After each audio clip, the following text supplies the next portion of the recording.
नगरे तुल्यं निजान्तर्गतम् पश्यन्नात्मनिमायया बहिर्योद्धूते यथा निद्रया यः साक्षात् कुरुते प्रबोधसमये स्वात्मानमेवाद्वयम् तस्मै श्रीगुरुमूर्तये नमः इदं श्रीदक्षिणामूर्तये वागीशायस्य वदने लक्ष्मीर्यस्य च वक्षसि यस्यास्ति हृदये संवित् तं नृसिंहमहं भजे। ॐ नमः परमहंसास्वादितचरणकमलचिन्मकरन्दाय भक्तजनमानसनिवासाय श्रीरामचन्द्राय विश्वसर्गविसर्गादिनवलक्षणलक्षितम् श्रीकृष्णाख्यं परं धाम जगद्धाम नमामतम् सच्चिदानन्दरूपाय विश्वोत्पत्त्यादिहेतवे तापत्रयविनाशाय श्रीकृष्णाय वयं नमः। यं प्रव्रजन्तमनुपेतमपेतकृत्यं द्वैपायनो विरहकातरमाजुहाव पुत्रेति तन्मयतया तरवोऽभिनेदुः तं सर्वभूतहृदयं मुनिमानतोऽस्मि। संसारसागरे मग्नं दीनं मां करुणानिधे कर्ममोहगृहीताङ्गं मामुद्धर भवार्णवात्। श्रीमद्भागवताख्योऽयं प्रत्यक्षं कृष्ण एव हि स्वीकृतोऽसि मया नाथ मुक्त्यर्थं भवसागरे। मनोरथो मदीयोऽयं सफलः सर्वथा त्वया निर्विघ्नेनैव कर्तव्यः दासोऽहं तव केशव। शुभरूपप्रबोधन्य सर्वशास्त्रविशारद एतत्कथा प्रकाशेन मदज्ञानं विनाशय। जन्माद्यस्य यतोऽन्वयादितरतश्चार्थेष्वभिघ्नस्वराट् तेने ब्रह्महृदाय आदिकवये मुह्यन्ति यत्सूरयः। तेजो वायुदां यथा विनिमयो यत्र त्रिसर्गो वृषा धाम्ना स्वेन सदा निरस्तकुहकं सत्यं परं धीमहि।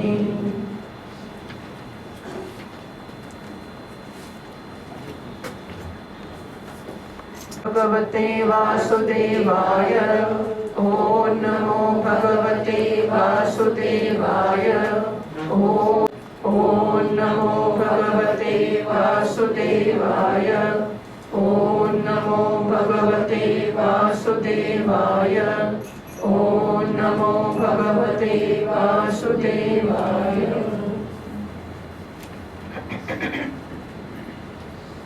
रणछोड़राय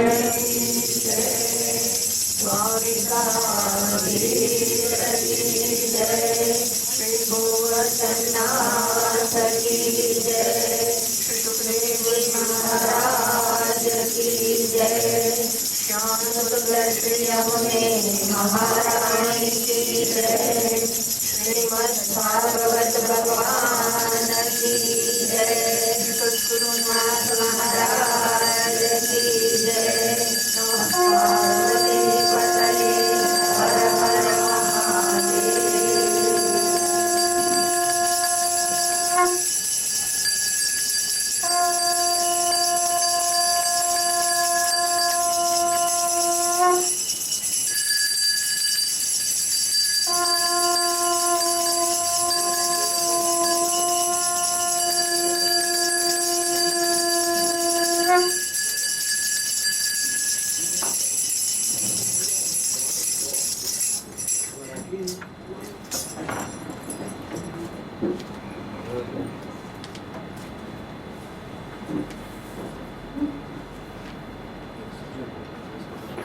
षोडशोऽध्यायः। श्रीशुक उवाच अथः तम् उत्पत्त्या एव अभिव्यज्यमान भगवल्लक्षणं साम्य उपशम वैराग्य ऐश्वर्य महाविभूतिभिः अनुदिनम् एधमान अनुभवं प्रकृतयः प्रजाः ब्राह्मणाः देवताश्च अवनितर समवनाय अतितरं जगृतुः तस्य वा इत्थं वर्ष्मण वर्यसा बृहत् श्लोकेन च औजसा बलेन श्रिया यशसा वीर्य शौराभ्यां च पिता ऋषभ इदं नाम चकार। तस्य इन्द्र स्पर्धमानो भगवान् वर्षे 9 वर्ष तदवधार्य भगवान् ऋषभदेवः योगेश्वरः प्रहस्य आत्मयोगमाया स्ववर्षम् अजनाभं नाम अभ्यवर्षत। अपिस्तु यथाभिलषितं सुप्रजस्त्वम् अवरुध्य अति प्रमोदपर विह्वलः गद्गदाक्षरया गिरा स्वैरं गृहीत नरलोक सद्धर्मं भगवन्तं पुराण पुरुषं माया विलसित मतिः वत्स तात इति सानुरागं पलालयन् परां निवृत्तिम् उपगतः। विदितनुरागम् आपौर प्रकृति जनपदो राजा नाभिः आत्मजं समय सेतु रक्षायाम् अभिषिच्य ब्राह्मणेषु उपनिधाय सह मेरुदेव्याः विशालायां प्रसन्न निपुणेन तपसा समाधियोगेन नरनारायणाख्यं भगवन्तं वासुदेवोपासिनः कालेन तन्महिमानम् अवाप। तस्य पाण्डवेय श्लोकौ उदाहरन्ति। हे पाण्डवे संबोधन थोषे हे पाण्डवेय यस्य श्लोकः उदाहरन्ति। को नु तत्कर्म राजर्षिर्नाभेरन्वाचरेत् पुमान्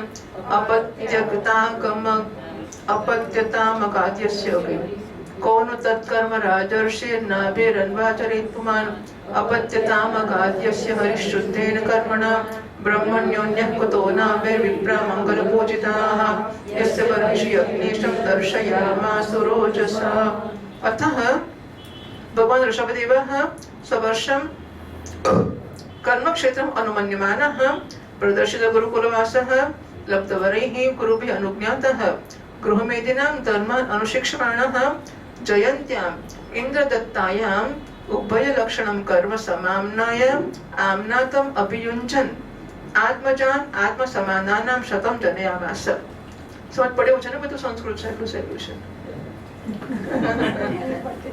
समम जनयामास પોતાના જેવા સપુત્રોને જન્મ આપ્યો। येषां खलु महायोगी भरतः बोलो आ सल्लू छे। येषां खलु महायोगी भरतः ज्येष्ठः श्रेष्ठ गुणः आसीत्। पड़ी ने શું કયો? જેમના મોટા શ્રેષ્ઠ ગુણવાળા ભરત હતા તમનો કૃષાવર્તઃ ઓકે येन इदं वर्षं भारतमिति व्यपदिशन्ति तमनो कृषावर्तः इलावर्तः ब्रह्मवर्तः मलयः केतुरुपद्रसेनः इन्द्रस्पृक् विदर्भः कीकटः इति 99 प्रधानाः। कविर्हरिरन्तरिक्ष प्रबुद्धः पिप्पलायनः आविर्होत्रो तद्रुमिलश्चमसः करभाजनः इति भागवतधर्मदर्शनाः 9 महाभागवताः तेषां सुचरितं भगवन् महिमा उपबृंहितं वसुदेव नारद संवादम् उपशमायनम् उपरिष्टात् वर्णयिष्यामः। यव्यांसः 81 जायन्तेयाः पितुः आदेशकराः महाशालिनाः महाश्रोत्रियाः यज्ञशीलाः कविशुद्धः ब्राह्मणाः बभूवुः। भगवान् ऋषभसंज्ञः आत्मतन्त्रः स्वयं नित्यनिवृत्त अनर्थ परम्परः केवल आनन्द अनुभवः ईश्वरः एव विपरीतवत् कर्मणि आरभमाणः कालेन अनुगतं धर्ममाचरणेन उपशिक्षयन् अतद्विदां समः उपशान्तः मैत्रः कारुणिकः धर्म अर्थ यश प्रजा आनन्दामृत अवरोधेन गृहेषु लोकं नियमयत। यद्यशीर्षण्याचरितं तत्तदनुवर्तते लोकः। यद्यपि स्वविदितं सकलधर्मं ब्राह्मं गुह्यं ब्राह्मणैः दर्शितमार्गेण सामादिभिः उपायैः जनताम् अनुशशास द्रव्यदेशकालवयः श्रद्धा ऋत्विक विविध उद्देश उपचितैः सर्वैः अपि कृतभिः यथोपदेशं शतकृत्वः इयाज। भगवता ऋषभेण परिरक्ष्यमाणे एतस्मिन् वर्षे न कश्चन पुरुषः वाञ्छति अविद्यमानम् इव आत्मनः अन्यस्मात् कथञ्चन किमपि कर्हिचित् अवेक्षते भर्तरि अनुसवनं विजृम्भित स्नेह अतिशय मन्दरेण। स कदाचित् अटमानः भगवान् ऋषभः ब्रह्मवर्तगतः ब्रह्मर्षि पवर सभायां प्रजानां निशामयन्तीनाम् आत्मजान् अवहितात्मनः प्रश्रय प्रणयपर सुयत्रितान् अपि उपशिक्षन् इति होवाच। આ ચોથા સ્કંદમાં ચોથા અધ્યાયમાં ઋષભદેવજીના રાજ્ય શાસનની કથા કહેવામાં આવશે. શ્રી સુખદેવજી મહારાજ કહે છે, રાજા નાભિનંદન એટલે કે નાભિના પુત્રના અંગ જન્મથી જ ભગવાન વિષ્ણુના વજ્ર અંકુશ વગેરે ચિહ્નોથી યુક્ત હતા. નાભિના પુત્ર ઋષભદેવજી મહારાજ ભગવાનનો અંશ છે, એટલા માટે ભગવાનના ચિહ્નોથી યુક્ત છે. સમતા, શાંતિ, વૈરાગ્ય, ઐશ્વર્ય વગેરે મહાવિભૂતિઓના કારણે એમનો પ્રભાવ દિવસે દિવસે વધતો જતો હતો. આ જોઈને મંત્રી વગેરે પ્રકૃતિ વર્ગ, પ્રજા, બ્રાહ્મણ, દેવતાઓની ઉત્કટ ઈચ્છા થવા લાગી કે એ પૃથ્વીનું શાસન કરે. એમનું સુંદર અને સુડોળ શરીર, વિપુલ કીર્તિ, તેજ બળ, ઐશ્વર્ય, યશ, પરાક્રમ અને શૂરવીરતા વગેરે ગુણોને કારણે મહારાજ નાભી એમનું નામ ઋષભ એટલે કે શ્રેષ્ઠ એવું રાખ્યું. ઋષભનો અર્થ છે શ્રેષ્ઠ. સંસ્કૃતમાં કોઈને શ્રેષ્ઠ કહેવા હોય તો નરપુંગવ, નરવ્યાઘ્ર, નરસિંહ, નરવૃષભ, નરશર્ષભ કે નરઋષભ એવું કહેવામાં આવતું હોય છે. ઋષ એટલે જ્ઞાન. ઋષેણ જ્ઞાનેન ભાતિ ઇતિ ઋષભઃ. એ જ્ઞાન વડે જે પ્રકાશે છે.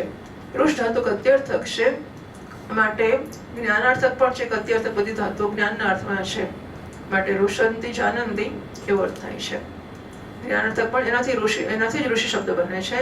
ઋષભ એટલે પોતાના જ્ઞાનથી જે, આમ ઋષભ એટલે બળદ, ઋષભ એટલે શ્રેષ્ઠ, પણ અહીં ઋષભ એટલે પોતાના જ્ઞાનથી જે પ્રકાશ છે તે ઋષભ પોતાના જ્ઞાનથી પ્રકાશમાન છે.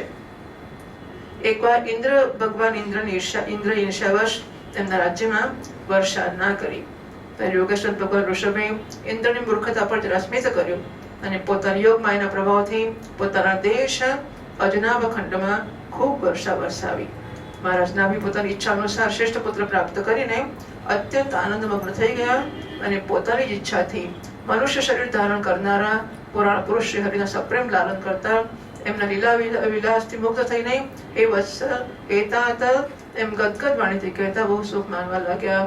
જ્યારે એમણે જોયું કે મંત્રીમંડળ, નાગરિક અને રાષ્ટ્રીય જનતા ઋષભદેવને બહુ પ્રેમ કરે છે, ત્યારે નાભીએ એમનો ધર્મ મર્યાદાની રક્ષાને માટે રાજ્યાભિષેક કરીને બ્રાહ્મણોની દેખરેખમાં એમને છોડ્યા. અહીં મહાત્માઓ કહે છે કે આ વિડંબના જ કહેવાય કે આપણા દેશમાં ઋષભદેવના નામ એવો સંપ્રદાય ચાલે છે જે વેદ, બ્રાહ્મણ, ગંગા વગેરેને માનતો નથી.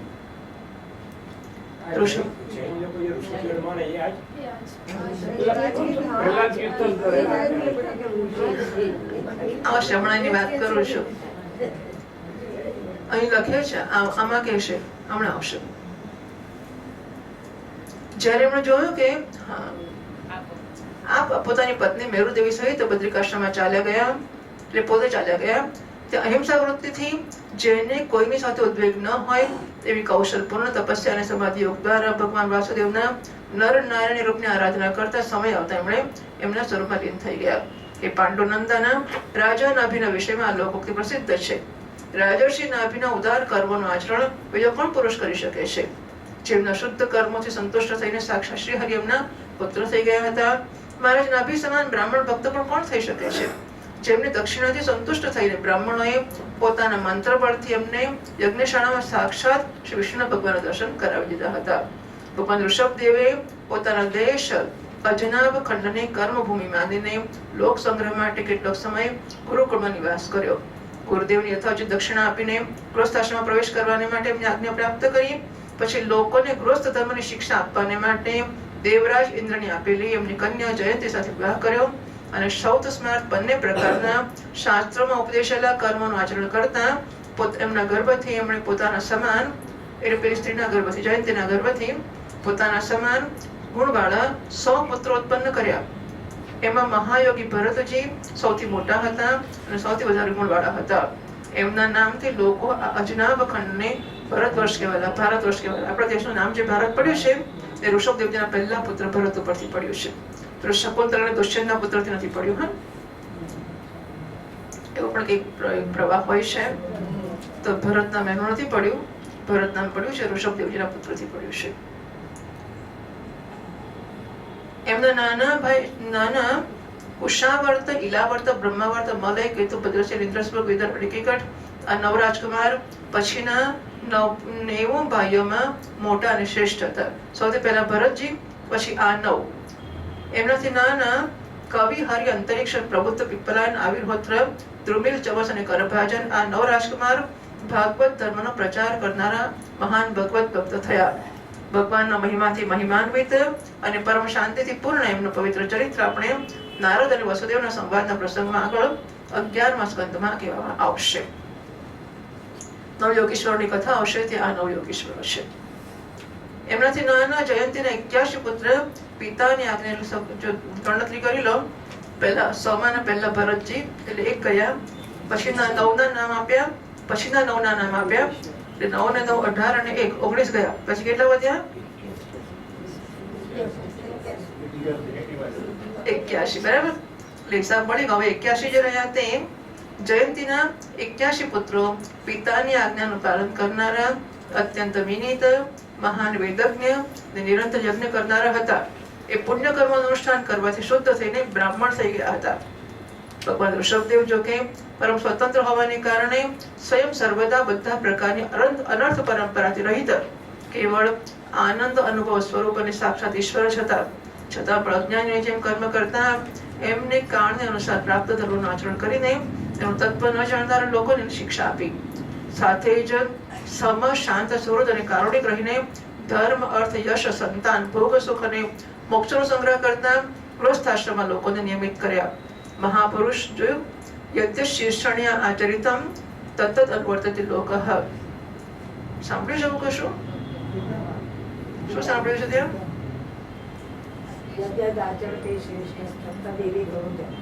બોલો જોયું? કેટલા વર્ષથી આપણે ભણ્યા? યદ્યદાચરતિ શ્રેષ્ઠ તત્ત દેવી તરોજનઃ. શ્રેષ્ઠ પુરુષ જે આચરણ કરે છે એવું લોકો કરતા હોય છે. એટલા માટે આચાર સ્થાપિત કરવાને માટે ઋષભદેવજી શ્રેષ્ઠ આચાર કર્યા. યદ્ય શીર્ષણ્ય આચરિતમ તત્ત અનુવર્તતે લોકઃ. મહાપુરુષ એવું જેવું આચરણ કરે છે બીજા લોકોનું અનુકરણ કરતા હોય છે. જો કે એ બધા ધર્મના સારું વેદના ગૂઢ રસને જાણતા હતા. તો પણ બ્રાહ્મણના બતાવેલા વિધિથી સામ દાન વગેરે નીતિ અનુસાર જ જનતાનું પાલન કરતા હતા. એમણે શાસ્ત્ર અને બ્રાહ્મણના ઉપદેશ અનુસાર ભિન્ન ભિન્ન દેવતાઓના ઉદ્દેશ્યથી દ્રવ્ય દેશ કાળ આયુ સંતાન પૃથ્વી આદિથી સંપન્ન બધા પ્રકારના 100 યજ્ઞ કર્યા.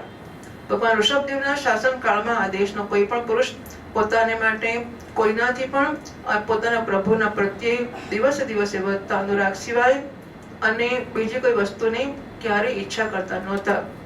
આજ નહીં, આકાશના પુષ્પો જેવી અવિદ્યમાન વસ્તુની જેમ કોઈની વસ્તુની તરફ દૃષ્ટિપાત પણ કરતા નહોતા.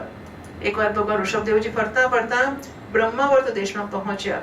ત્યાં મોટા મોટા બ્રહ્મર્ષિઓની સભામાં એમણે પ્રજાની સામે જ પોતાની સમાહિત ચિત્ત અને વિનય અને પ્રેમથી ભારથી સોહિયાત પુત્રોને ઉપદેશ આપવાને માટે આ પ્રકારે કહ્યું. વ્યાખ્યાની પ્રણાલી પુરાણી છે. પૃથ્વી પ્રજાને સુંદર આગળ આવી ગયું કે પૃથ્વી પોતાની પ્રજાને સુંદર વ્યાખ્યાન આપ્યું હતું. અહીં ઋષભદેવજી બ્રહ્મર્ષિ છે. એ બ્રહ્મર્ષિઓની સભામાં પુત્રોને શિક્ષણ આપે છે. બધાની સામે કહેવાથી લોકો જાણે કે પુત્રોને શું શીખવ્યું છે. આથી તેવું આચરણ ના કરે તો લોકો કહે કે બાપે શું શીખવ્યું હતું ખબર નથી. એટલે આ બધી પદ્ધતિઓ છે કે પુત્રોને ઘરમાં કહી શક્યા હોત ને, જાહેર બધાને દેખતા કે આ ભોગને માટે શરીરનો ઉપયોગ કરતા હોઈએ. એ તો પ્રારબ્ધથી મળે છે, નારકી જીવોને મળે છે, પશુઓને મળે છે. એટલે જો આપણે માટે દાળ ભાત શાક કે પછી મીઠાઈઓ, એ આપણે માટે મીઠાઈ છે.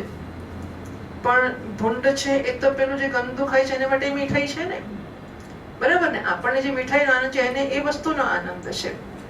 એટલે આપણે એમ કહીએ કે એમને ક્યાં મીઠાઈ મળે છે. મીઠાઈનો પ્રશ્ન નથી. જે આનંદ આપણે વિષયમાંથી લઈએ છીએ એ આનંદ એને એની યોનિના વિષયમાંથી મળે છે. અને માટે વિષયના આનંદ માટે આ શરીર નથી મળ્યું. આ શરીરથી દિવ્ય તપસ કરવા જોઈએ જેના દ્વારા અંતઃકરણ શુદ્ધ થાય. કારણ કે એનાથી અનંત બ્રહ્માનંદની પ્રાપ્તિ થાય છે. શાસ્ત્રોએ મહાપુરુષોની સેવાને મુક્તિનો અને સ્ત્રી સંગી કામ્યોના સંગને નરકનો દ્વાર બતાવે છે. બરાબર? મહત સેવા વિમુક્તિ દ્વારમ આહોહો જોશીનામ સંગી સંગમ તમોદ્વારમ આહોહો. મહાપુરુષની સેવા છે એ મોક્ષનો દ્વાર છે. અને સ્ત્રીઓના સંગનો સંગીનો સંગમ આપણો ભાગવત વારંવાર કહે છે. સ્ત્રીનો સંગ નહીં પણ સ્ત્રીના સંગીનો સંગ એટલે કે એના સંગમાં હંમેશા આની જ વાતો થયા કરશે એમ. અને એટલા માટે એવા સંગમાં ક્યારેય એ નરકનો દ્વાર છે. એટલે સ્ત્રી તો નરકનું દ્વાર એ તો ખરી, એના સંગીનો ખાલી સંગ કરવો એ નરકનું દ્વાર છે. મહાપુરુષ એ જ છે જે સમાન ચિત્ત, પરમ શાંત, ક્રોધ વગરના, સૌના હિતનું ચિંતન કરનારા અને સદાચાર સંપન્ન હોય છે.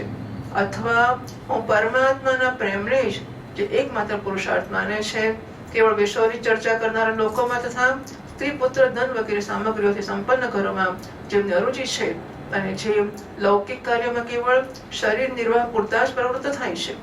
બરાબર, એટલે આ બધું આપણે જોવું જોઈએ કે મારા જીવનની પ્રવૃત્તિઓ છે એ શું ખાવું તો પડે ને, ખાવું પડે, ખાવાનું તે મફત થોડું મળે, નોકરી તો કરવી જ કરવાની, નોકરી કરવાની અને ખાવાની.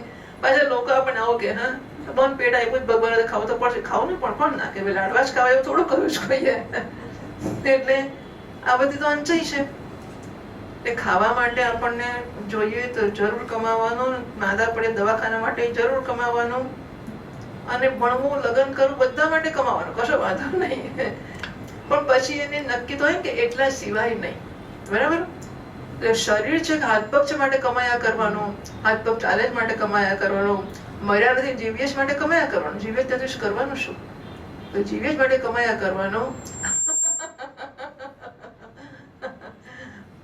આ તો આ જસ્ટિફિકેશન મારી તો અક્કલમાં ઉતરતું જ નથી, પણ નહીં જ ઉતરે, ઘણું બધું નથી ઉતરતું, એટલે આ નહીં ઉતરે. એટલે અમારા ગુરુજી કહેતા હતા કે અહીં સુધી આવી ગયું છે.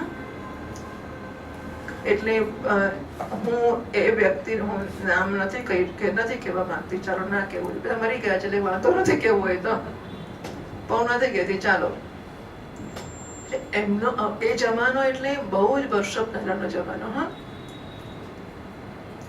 અમે 60 માં રહેવા આવ્યા અને 72 એમનું શરીર શાંત થયેલું. 60-70 નો ગાળો. એ ઘણા વર્ષો, ત્યારે ગાડીઓ બહુ ઓછી હોય અને ત્યારે બંગલાઓ ઓછા, એ જ જમાનો હતો.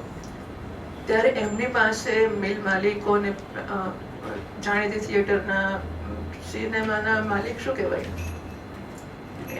જેનું થિયેટર હોય જે કહેવાતું હોય તે બધા મોટા મોટા લોકો એમને ત્યાં આવતા હોય, ભક્તો.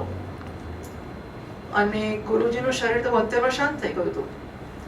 કેટલા બધા વર્ષો પછી એ કાકાઓ મને, દાદાઓ મને મળ્યા હશે, મને કે ત્યારે બાપુ કહેતા હતા અહીં સુધી આવી ગયો, છોડો ને, પણ અમારથી છૂટતું નહોતું, ના છોડ્યો મેં. એટલે માણસને આ જે પૈસા આવતા હોય છે એ ખરેખર મને સમજ નથી પડતી કે પછીના પૈસા તો મૂકી રાખવા છે, ઉપયોગ જ નથી, કશો ઉપયોગ નથી હોતો. અને છતાંય માણસો એમાંથી છૂટતા જ નથી હોતા. એટલે શરીર નિર્વાહ માટે પ્રવૃત્તિ કરવી પડે એટલી કરવી, શરીર નિર્વાહ માટે કમાવવું પડે તો પ્રવૃત્તિ એટલે કમાવવું, જે કરવું પડે તો કરવાનું.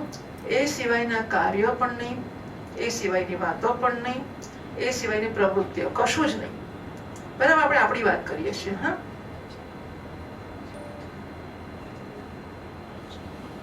ચેક કરી લે.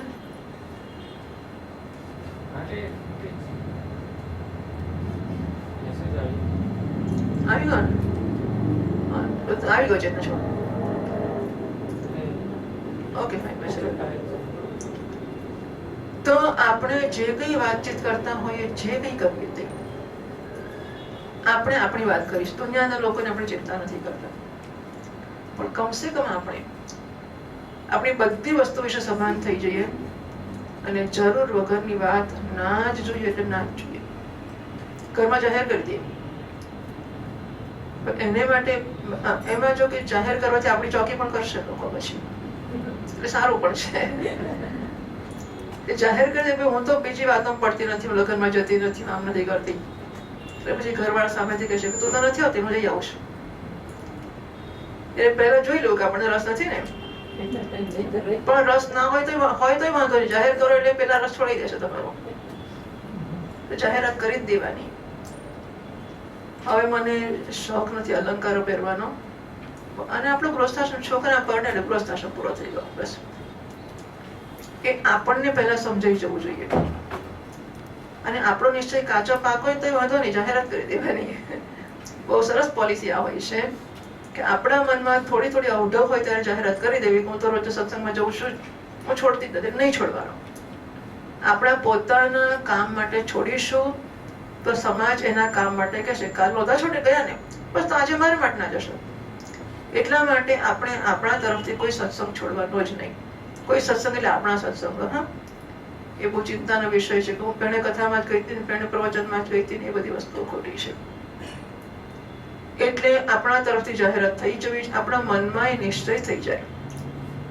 કોઈ જરૂર, અને તમે જોજો હવે દિવસમાં રેન્ડમ સેમ્પલિંગ કરી શકાય કે આ ક્ષણે શી વાત ચાલે છે. રેન્ડમ સેમ્પલિંગ મનના વિચારનું કરી શકાય. રેન્ડમ સેમ્પલિંગ એટલે આકસ્મિક એક નમૂનો લઈ લેવો, નક્કી ને કે સાંજે 5 વાગે લેવો, ગમે સ્થળે ગમે સમયે ગમે તેની હાજરીમાં એક ક્ષણે ઉભા રહીને મનને કહેવાય. આપણે પેલું બ્લડનું સેમ્પલ લેતા હોય છે ને લોકો, એવું એક સેમ્પલ આમાંથી કાઢવા. ત્યાં શું ચાલે છે? વાણીમાંથી, વિચારમાંથી, વર્તનમાંથી શું ચાલે છે? ભગવાનનું નામ ચાલે છે, બહુ સરસ. આનંદ, નારાયણ નારાયણ, બહુ સરસ. નારાયણ સિવાય કશું ચાલે છે તો પાછું નારાયણ, પાછું નારાયણ, પાછું નારાયણ. એટલે સતત મારી વૃત્તિઓ, મારા વિચારો, મારી વાતો, એને હું અત્યારે હું શરૂઆત એવી કરું કે આ 2 મહિના તો હું કરીશ. ભાગવત ચાલે છે ત્યાં સુધી હું આ સિવાયની વાત, એટલે એ ભીમપુરામાં કેવી સગવડ હતી. આપણી દીકરીઓ ભીમપુરામાં 2007માં કર્યું ત્યાં. હા, આજથી 10-11 વર્ષ પહેલાની વાત છે. ત્યારે તો દીકરીઓ વધારે નાની, અત્યારે કરતા 10 વર્ષ નાની હશે ને એ વખતે. અમારી છોકરી એવી હતી કે જેને નક્કી કર્યું મહિના લગીને ઘેર ફોન જ નહીં કરું. બરાબર. અને ત્યાં એવું સ્થાન હતું કે 5 તત્વો સિવાય કશું જોવાનું મળે. આમ જુઓ તો આકાશ દેખાય, આમ જુઓ તો નર્મદા દેખાય, આમ જુઓ તો કઈ ખેતરો દેખાય. આકાશ, વાયુ, અગ્નિ, જળ ને પૃથ્વી સિવાય કશું દેખાય જ નહીં. એ સરસ સગવડ હતી. અને આ 27 વર્ષમાં આ કર્યું એટલે આખો દિવસ ભાગવત ચાલતું હોય. એ સંજોગોમાં કેવો એક મહિનો આપણે ખાલી ભગવાનનું નામ લીધું, બીજું કશું જ નહીં. અને એ જે પ્રભાવ હોય છે ને જબરદસ્ત હોય છે. પણ એક મહિનાનો પ્રભાવ, અને આ જન્મોનો ચાલતો આવેલો ને ઘેર આવેલા આખું ઘર તૂટી પડવા તૈયાર જ છે. અને આપણે બિચારા વિધુર થઈ ગયા આટલા દિવસોમાં. એટલે પછી એક ગિલ્ટ પણ હોય કે પણ જતા રહ્યા તેને આપણા વગર અટકી પડ્યું હશે, એટલે આપણે પછી એમને જરા બધા સાચવી લઈએ, વધારે ખુશ રાખીએ, વધારે આમ તેમ કરીએ. અને એ લોકોએ વધારે પ્રેશર કર્યું કે મહિનો જતી રહી હતી, ચલો હવે આમ કરો, ચલ પેલું કરો, બધી વસ્તુઓ. એવો કંઈ ગુનો નથી કરી નાખ્યો આપણે. આપણે ઉપકાર જ કર્યો છે આપણા ઉપર, ઘરના લોકો ઉપર પણ. એટલે માતાનો કે પત્નીનો બહુ જ મહાન કામ હોય છે. હા, બહુ જ મહાન કામ હોય છે. અને પત્ની ધારે તો આખા પરિવારને એ દિશાને બદલી શકે છે.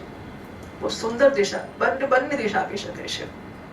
આપણે આપણી વાત કરીએ તો ગૃહિણીઓ કે માતાઓ કે પત્નીઓ છે એ આખા પરિવારને ધર્મના ને ધર્મ દ્વારા મોક્ષના માર્ગે લઈ જઈ શકે છે. એને માટે જે છે એને. અને ઘણી બધી વાર અપમાન સહન કરીને પણ એવું જરૂર નથી કે એનું સન્માન થતું હોય. એ થોડુંક સંભળાવે તો સાંભળીને પણ એ ભલું જ કરશે ઘરનું, અને સારી દિશાએ થઈ જશે. થોડું સાંભળી લેશે, થોડું ચલાવી લેશે, થોડું આમ તેમ પણ કહીને ચાલો આગળ દાડો કથા સાંભળી આવીએ, ચાલો આજે આમ કરીએ, ચાલો પેલું કરીએ. આમ કરીને પણ કુશળતાથી આખા ઘરની દિશાને બદલી જ કાઢવી જોઈએ. અને વિદુર ને વિદુર પત્ની વૃદ્ધ ગૃહસ્થાશ્રમ, વાનપ્રસ્થાશ્રમ એટલે શું કે દાઢી સફેદ બધું થઈ જાય ને પછી લટકતા થઈ જાય, પછી વાનપ્રસ્થાશ્રમ થોડા આવે. ઈશ્વરની મહાન કૃપા કે હાથ પગ ચાલતા હોય અને છોકરા પરણી ગયા હોય અને એ બહારગામ રહેતા હોય અને આપણને ભગવાનનું ભજન કરવાની તક હોય. આનાથી મોટી ઈશ્વરની કૃપા હોઈ શકે? કોઈ હોઈ શકે? એવું માનવું કરેલો છોકરો બિચારો ત્યાં જતો રહે રડવું તો પછી તો આપણા નસીબની વાત છે. બાકી આનાથી મોટી ઈશ્વરની કૃપા કઈ હોય કે લગ્ન કરીને આપણા હાથ પગ ચાલે છે, હાથ ભાંગી પડ્યા હોય જુદી વાત છે. હાથ પગ ચાલતા હોય અને છોકરા બહારગામ હોય, આનાથી ઉત્તમ શી વસ્તુ હોઈ શકે? અને તો ભજન સિવાય શું કરવાનું હોય? બરાબર છે. તો આપણો બધો જ સમય એટલી ઉત્તમ. વિદુરજી તો જંગલમાં જવું પડે, પણ જંગલમાં નથી જવું પડતું. ઘરમાં આપણે આપણું બનાવીને ખાઈએ પીએ અને ભગવાનનું ભજન કરીએ. શરીરના નિર્વાહ માટે જ પ્રવૃત્તિ થાય, એ સિવાયની પ્રવૃત્તિથી આપણે આપણી જાતની ચોકી કરીને આમાંથી બચવું પડશે. મનુષ્ય અવશ્ય પ્રમાદવશાત કુકર્મો કરવા લાગે છે. એની પ્રવૃત્તિ ઇન્દ્રિયોને તૃપ્ત કરવા માટે જ હોય છે. એને હું સારી નથી માનતો, કારણ કે એને કારણે આત્માને અસત અને દુઃખદાયક શરીર પ્રાપ્ત થાય છે. જ્યાં સુધી જીવને આત્મ તત્વની જિજ્ઞાસા નથી જન્મતી ત્યાં સુધી અજ્ઞાન વશાત દેહાદી દ્વારા એનું સ્વરૂપ આત્માનું સ્વરૂપ છુપાયેલું રહેશે. જ્યાં સુધી એ લૌકિક વૈદિક કર્મમાં ફસાયેલો રહેશે ત્યાં સુધી મનમાં કર્મની વાસના પણ બની રહેશે. બરાબર? વર્ણાશ્રમ કર્મ કરવાનું કહ્યું છે ને શાસ્ત્રોએ, કરવાના કે નહીં કરવાના, કર્મમાં મન લાગશે ત્યાં સુધી કર્મની વાસનાઓ બની જ રહેશે. એ પણ પ્રવૃત્તિ છે, બચી જવું જોઈએ. સેવાનું કામ ગૃહસ્થનું છે, વનિરનું કામ ઉપાસનાનું છે. બ્રહ્મચર્યાશ્રમ અધ્યયન માટે છે, ગૃહસ્થાશ્રમ સેવા માટે છે, ભોગ માટેની સેવા માટે છે, વાનપ્રસ્થાશ્રમ તપશ્ચર્યા માટે છે અને સંન્યાસાશ્રમ જ્ઞાન માટે છે. એટલે ગૃહસ્થાશ્રમ સેવાનું કામ ગૃહસ્થનું પૂરું થઈ ગયું અને એનાથી જ દેહના બંધનની પ્રાપ્તિ થયા કરે છે. આ પ્રકારે અવિદ્યા દ્વારા આત્માનું સ્વરૂપ ઢંકાઈ જવાથી કર્મની વાસનાઓને વશીભૂત થયેલું ચિત્ત મનુષ્યને ફરીથી કર્મોમાં જ પ્રવૃત્ત કરે છે. આ ખરી વાત છે. જો નવરા જરાક પડીશું તો મન કંઈક કામ શોધી, કારણ કે મન નથી નવરું બેસતું, મન નવરું ના જ બેસી શકે એટલે ફોન કરશે, ના કરશે. હવે આપણે ડાયા હોય, બહુ ભાઈબંધો બહેનપણીઓ ના રાખી હોય એટલે પછી આપણે આપણા છોકરાને આપણામાં જ ખુશ છીએ, બસ આપણે કે બહુ જરૂર નથી બહારની. પણ હવે એ સંસારનો બાપ જ છે. એમાં કઈ સંસારમાં ભાઈબંધો બહેનપણીઓ હોય સંસાર કહેવાય અને આપણા બાળકો સંસાર ના કહેવાય એવો તો પ્રશ્ન જ નથી આવતો. અને એટલા માટે મારે મને કોઈ વસ્તુ જોઈએ નહીં. મારા જીવનમાં આ બધી વસ્તુઓનું સ્થાન તો પૂરું થઈ ગયું. હવે ગૃહસ્થાશ્રમ પૂરો થઈ ગયો અને આખા દિવસનો કાર્યક્રમ બનાવી દેવો. એટલે સવારે આટલાથી આટલા વાગ્યા સુધી આ કરીશું, પછી આ કરીશું, પછી આ કરીશું. વિદુરજીનો હતો ને કાર્યક્રમ, 3 કલાક કીર્તન કરવાનું, 3 કલાક પૂજા કરવાની, 3 કલાક ભજન કરવાનું, 3 કલાક ઉપાસના કરવાની, 3 કલાક પ્રવચન કરવાનો, સત્સંગ કરવાનો. બહુ ભૂખ લાગે ત્યારે ભાજી ભાખરી ખાવું. અગત્યની વસ્તુ છે. આહાર શુદ્ધો સત્વ શુદ્ધિ, સત્વ શુદ્ધો ધ્રુવા સ્મૃતિ, સ્મૃતિ લંબે સર્વગ્રંથિના વિપ્રમોક્ષ. આહારની શુદ્ધિ એટલે માત્ર ભોજનની તો ખરી 100% ભોજનની ખરી શુદ્ધિ.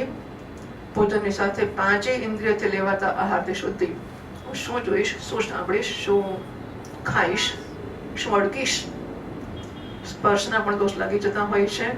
શબ્દ સ્પર્શ રૂપ ટીવીમાં જોઈ લીધું તો શું થઈ ગયું?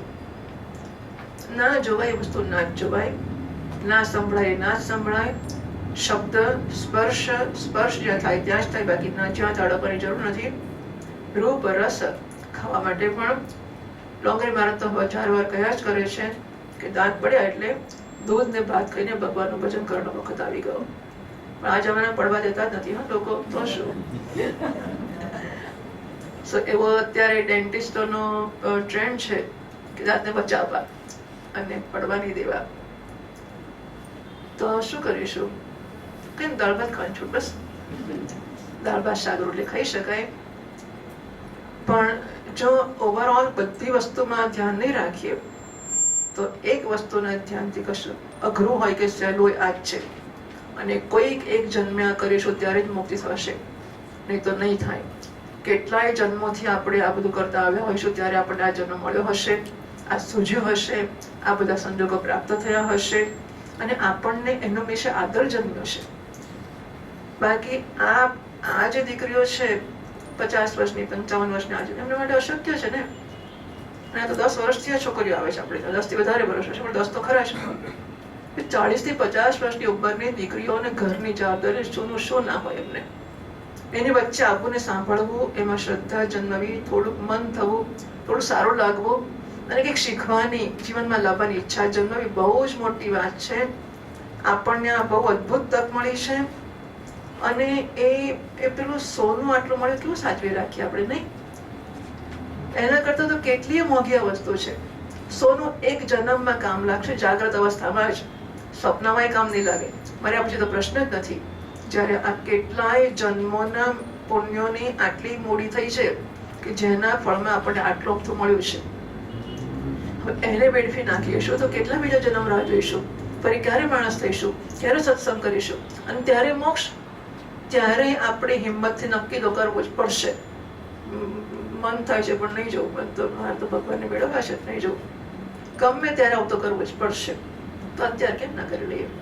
નહીં, આ સુકર ને કુકર ને ક્યાં ક્યાં લઈશું, ચૂના ધંધા કયા કયા કરીશું, છોડો. અને મેં કહ્યું એમ દીકરીઓમાં સ્ત્રીઓમાં બહુ જ શક્તિ છે અને બિચારા પતિદેવો ઉપલબ્ધ હોય છે એટલે એમને એમને ભલે લાગે કે જોરવાળા છે ને આમ જેમ તેમ છે, દીકરીઓ નેતા બની શકે છે ઘરની.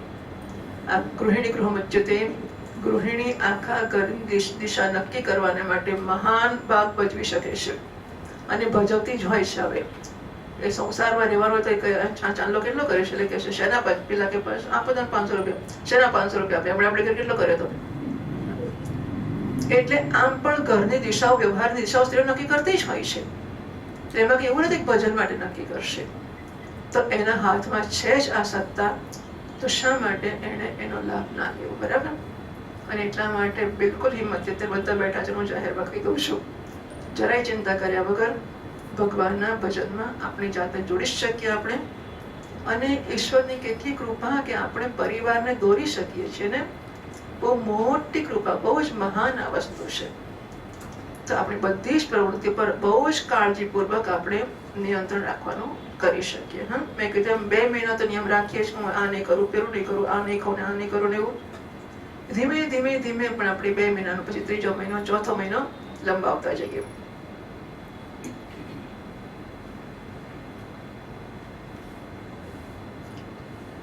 લૌકિક વૈદિક કર્મમાં મન ફસાયેલું રહે છે ત્યાં સુધી મનમાં કર્મની વાસનાઓ પણ બની જ રહે છે અને એનાથી જ શરીરના બંધનની પ્રાપ્તિ થયા જ કરે છે. આ પ્રકારે અવિદ્યાને કારણે આત્માનું સ્વરૂપ ઢંકાઈ જવાથી કર્મની વાસનાઓને વશીભૂત થયેલું ચિત્ત મનુષ્યને ફરી પાછું કર્મમાં પ્રવૃત્ત કર્યા જ કરે છે. આથી જ્યાં સુધી એને હું વાસુદેવમાં પ્રીતિ ના થાય ત્યાં સુધી 2 બંધનથી છૂટી શકતો નથી. એટલે નારાયણમાં બહુ જ પ્રેમ કરવો, બહુ પ્રેમ કરવો, નારાયણને જ પ્રેમ કરવા, વાતો એની જોડે જ કરવી. ચોપાટ રામકૃષ્ણ પરમહંસમાં રહે, ચોપાટ રમવાનું મન થાય તો નારાયણ જોડે ચોપાટ રમવી, કે ચોપાટ પાથરવી પછી એના પાસા પાડીને આમ મૂકવાના, પેલા સોગઠા આપણા ભાગના પાસા પાડીને પાછા મૂકવાના. પાછળ જે કરવાનું મન થાય એની જોડે, ગુસ્સો કરવો તો નારાયણ જોડે, જે કરવું નારાયણ જોડે કરવું. પણ કશાય માટે બીજા કોઈની જરૂર નથી એની મદદ લેવી, મદદ કે એના આસક્તિમાં પડવું જ નહીં.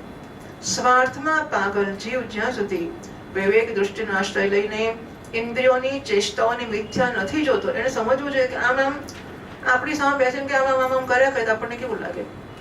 જેટલી વાર બેસે એટલે આપણને ચલો આ બાજુ નહીં, આમ જોઈશું, પછી ક્યારેક તો જોવું પડે પાછું આમ આમ આમ આમ, પછી ના ગમે આપણને. સમજવું કે આપણે ઇન્દ્રિયોને વિષયોમાં જે રોકીએ છીએ એ આ પ્રકારની વસ્તુ છે, કઈ કારણ વગર એમાં ફર્યા કરીએ છીએ. જ્યાં સુધી એવું નહીં થાય ત્યાં સુધી આત્માના સ્વરૂપની સ્મૃતિ ખોઈ બેસવાને કારણે અજ્ઞાન વશાત એ વિષય પ્રધાન ઘર વગેરેમાં આસક્ત રહે છે અને જાત જાતના ક્લેશો ઉઠાવ્યા કરે છે. સ્ત્રી અને પુરુષ આ બંનેનો જે પરસ્પર દાંપત્ય ભાવ છે એને જ પંડિતો એમના હૃદયની બીજી સ્થૂળ અને દુર્ભેદ ગ્રંથિ કહે છે. દેહાભિમાન રૂપે એટલે ગોવર્ધન નામનું કે કોનું કંઈક વાક્ય છે, નહીં ઉમાશંકર જોશીનો હશે. એ ઉરગાંઠ એ છે કે સંતાન જન્મે છે સ્ત્રી પુરુષના પ્રેમની ગાંઠ થઈને જન્મે છે. બહુ ઉત્તમ સંબંધ છે, ઉત્તમ છે, પણ ઉત્તમ સંબંધનો ઉત્તમ ઉપયોગ થઈ શકે છે. દેહાભિમાન રૂપી એક સૂક્ષ્મ ગ્રંથિ તો એમનામાં અલગ અલગ પહેલેથી છે જ. આને કારણે જીવને 2 ઇન્દ્રિયાદિથી અતિરિક્ત ઘર, ખેતર, પુત્ર, સ્વજન અને ધન વગેરેમાં પણ આ હું છું અને આ મારો છે એવો મોહ થઈ જ જાય છે. જે સમયે કર્મની વાસનાઓને કારણે પડેલી આ દૃઢ હૃદય ગ્રંથિ ઢીલી પડી જાય છે એ સમયે દાંપત્ય ભાવથી નિવૃત્ત થઈ જાય છે અને સંસારના હેતુભૂત અહંકારને છોડીને સર્વ પ્રકારના બંધનોથી મુક્ત થઈને પરમ પદની પ્રાપ્તિ કરી લે છે. હૃદયમાં બેઠેલા નારાયણને છોડીને બહાર જોનારને આઘાત ઉપર આઘાત તાકતા જ રહેશે. હા, માણસ શોધે છે આનંદ, આનંદ છે અંદર અને શોધે છે બહાર. પેલો અંદર વાળો ક્યાંથી સહન કરશે? એ સહન નહીં કરે. જેટલી વધારે કૃપા કરશે એટલું વધારે બહારના પ્રયત્નો નિષ્ફળ કરશે અને કૃપા નહીં કરે તો બહારના પ્રયત્નો સફળ થશે. તો આનંદ બહાર મળ્યા કરશે તો અંદર જોવાનું બંધ રહેશે. એટલે નારાયણે કૃપા કરવા માટે બહારના પ્રયત્નોને નિષ્ફળ કરવાનું શરૂ કરવું જ પડે, તો જ આ થઈ શકે. હૃદયમાં બેઠેલા નારાયણને છોડીને બહાર જોનારને આઘાત ઉપર આઘાત લાગતા રહે છે. આપણે આપણામાં ન રહીને બીજાને માટે વ્યાકુળ થઈએ છીએ. હું બીજું વાંચું છું. આપણે આપણામાં નથી રહેતા અને બીજાને માટે વ્યાકુળ થઈએ છીએ. એનું જ નામ હૃદયની ગ્રંથિ છે. नारायण छोड़ीने बहार જોઈએ. મહારાજ શ્રી કહે છે કે કિસી કે ઘર હમે બુલાયા ગયા, કોઈને ઘર આપણને નિમંત્રણ આપ્યું છે અને આપણે આવે એટલે સ્વાગત કરી અંદર બેસાડ્યા અને પેલા યજમાન શેઠ છે રસ્તે જ ઊભા છે. કેમ? પેલો એનો કોઈક શેઠ કે કોઈ મિલ માલિક આવવાનો છે, રાહ જોવે છે ત્યાં બેસીને. તો આપણને અંદર બેસાડ્યા પછી આપણે મહાત્મા છીએ, મને ઘરમાં બોલાવ્યો છે, હું ઘરમાં બેઠો છું અને એ જઈને બહાર પેલા શેઠને માટે ઉભો રહેતો હોય તે મારું અપમાન નથી? બરાબર છે. એવી રીતે નારાયણ આનંદ ઘર બેઠો છે. આનંદને માટે હું ચાની વિનંતી કરું, પત્નીને વિનંતી કરું, પૌત્રને વિનંતી કરું, તે નારાયણનું અપમાન કરું કે નહીં? એ જરા અઘરું લાગે. પેલી કરવા પડી ગઈ કે મારા તો અપમાન કહેવાય. તો આમાં જરા ચિંતા થાય કે એને અપમાન કહેવાય નારાયણનો, કારણ કે નારાયણ આનંદ ઘન છે. આગળ પિંગળા કહેશે તો નારાયણ છોડીને બહાર જોઈએ. આપણને છોડીને કોઈ બીજા મહેમાનની રાહ જુએ એ નારાયણને ના ગમે. માટે આસક્તિ છોડીને પરમ પુરુષ તરફ જવું જોઈએ. હે પુત્રો, સંસાર સાગરથી પાર થવામાં કુશળ અને ધૈર્ય, ઉદ્યમ અને સત્વગુણ વિશિષ્ટ પુરુષ છે. બધાને આત્મા અને ગુરુ સ્વરૂપ હું ભગવાનમાં ભક્તિભાવ રાખવાથી, મને પરાયણ રહેવાથી, તૃષ્ણાના ત્યાગથી, સુખ દુઃખ વગેરે દ્વંદ્વોને સહન કરવાથી, જીવને બધી યોનિઓમાં દુઃખ ઉપાડવા જ પડે છે આ વિચારથી આના કરતા પેલી યોની સારી, પેલા કરતા પેલી યોની સારી બધી આવી છે. તત્વ જિજ્ઞાસાથી, તપથી, સકામ કર્મના ત્યાગથી, મારે જ માટે કર્મ કરવાથી, મારી કથાઓનું નિત્ય પ્રતિ શ્રવણ કરવાથી, મારા ભક્તોના સંગ અને મારા ગુણોના કીર્તનથી, બેરના ત્યાગથી, સમતાથી, શાંતિથી અને શરીર તથા કર્મ વગેરેમાં હું અને મારાપણાના ભાવના ત્યાગવાની ઈચ્છાથી, અધ્યાત્મ શાસ્ત્ર અનુશીલનથી, એકાંત સેવનથી, પ્રાણ ઇન્દ્રિય અને મનના સંયમથી, શાસ્ત્ર અને સત્પુરુષોના વચનોમાં યથાર્થ બુદ્ધિ રાખવાથી, પૂર્ણ બ્રહ્મચર્યથી, કર્તવ્ય કરવામાં નિરંતર સાવધાન રહેવાથી, વાણીના સંયમથી, સર્વત્ર મારી સત્તા એટલે અસ્તિત્વ જોવાથી, અનુભવ જ્ઞાન સહિત તત્વ વિચારથી અને યોગ સાધનથી અહંકારો પોતાને લિંગ શરીરને લીન કરી દેવું જોઈએ.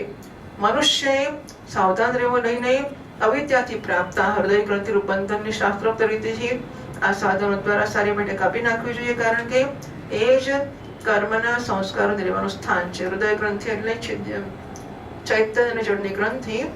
તો હું ચેતન અને હું સિવાયનો આ શરીર, મન, બુદ્ધિ જડ છે. હું જ્યારે એમ કહું કે હું સુખી છું ત્યારે સુખાકાર વૃત્તિ મન છે. હું ચેતન છું એટલે હું સુખીમાં હું ચેતનને અને જડ મનને જોડી દઉં છું. આમ અહંકાર કે જીવ કે ચિદાભાસ એ જડ અને ચેતનનું જોડાણ છે. માત્ર જડ ચેતનનું જ નહીં, એમની સત્તા જુદી છે. ચૈતન્યની પારમાર્થિક સત્તા છે અને આ ઉપાધિની વ્યાવહારિક સત્તા છે. અહંકારની પ્રાતિભાષિક સત્તા છે. સ્વપ્ન જાગૃત જેવી. એટલે ચૈતન્ય છે જાગૃત અવસ્થાનું છે જાણે કે, અને અહંકાર છે, મન બુદ્ધિ છે એ સ્વપ્નાવસ્થાના છે. જાગૃત અવસ્થાનો ઘડો લઈને સ્વપ્નમાં તરસ લાગી હોય તો દોરડું સ્વપ્નનું લઈને પેલો જાગૃતનો ઘડો જે બાજુમાં પડ્યો છે એની મદદથી કુવામાંથી પાણી કઢાય કે ના કઢાય? કઢાય કે ના કઢાય? અરે રામ રામ, સ્વપ્નમાં ઘડો નથી મારી પાસે, બહુ તરસ લાગી છે. જાગૃતનો ઘડો પડે છે ને બાજુમાં, લઈ આવાય કે ના લઈ આવાય? બસ આવું છે.